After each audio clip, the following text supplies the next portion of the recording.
দেখো বন্ধুরা, চলে আসলাম তোমাদের সামনে টাইপ 6-এর তোমার হচ্ছে 4 নম্বর অঙ্কটার সমাধান নিয়ে। তো 4 নম্বর এখানে বলা হয়েছে যে তোমার হচ্ছে একটা সরলরেখা দিয়ে দিচ্ছে, সরলরেখার সমীকরণ বলছে মূল বিন্দু হতে কত দূরে এক্স অক্ষকে ছেদ করছে তা নির্ণয় করো। তার মানে ধরো আমার হচ্ছে এই যে ধরো তোমার হচ্ছে এখানে আমি একটু আঁকি, এটা ধরো আমার হচ্ছে ওয়াই অক্ষ, এটা হচ্ছে আমার এক্স অক্ষ। ধরো কোনো একটা সরলরেখা এইভাবে ছেদ করে গেছে, তাহলে সেক্ষেত্রে এটা যদি আমার এক্স অক্ষ হয় আর এটা যদি আমাদের মূল বিন্দু হয়, মূল বিন্দু 0,0, তাহলে আমি ধরো এই বিন্দুটা যদি বলি তোমার হচ্ছে a,0, আমরা জানি যে এক্স অক্ষের উপরে ওয়াই অক্ষের মান 0 হয়, তাহলে সেক্ষেত্রে কতটুকু পরিমাণ ছেদ করছে বলো তো?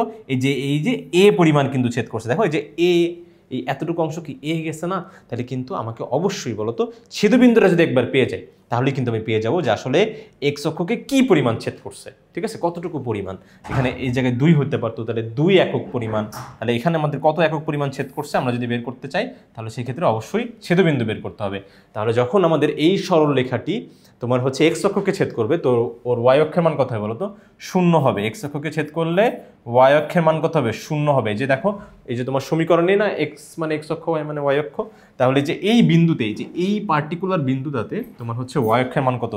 0। ওয়াই অক্ষের মান যদি 0 হয় তাহলে এক্স অক্ষের মান কত সেটা আমি পেয়ে যাবো। তোমার হচ্ছে √3 × 0 করলে কত? 0। তাহলে x = 4√3।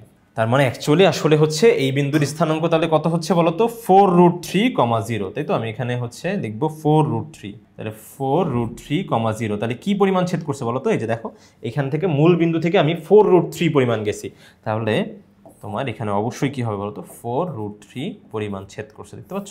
4√3। আর ওয়াই অক্ষকে বললে তখন আমি হচ্ছে ওয়াই অক্ষের ছেদবিন্দু বের করতাম। আচ্ছা, আশা করি বন্ধুরা তোমরা সম্পূর্ণ ব্যাপারটা খুব ভালোভাবে বুঝতে পেরেছো।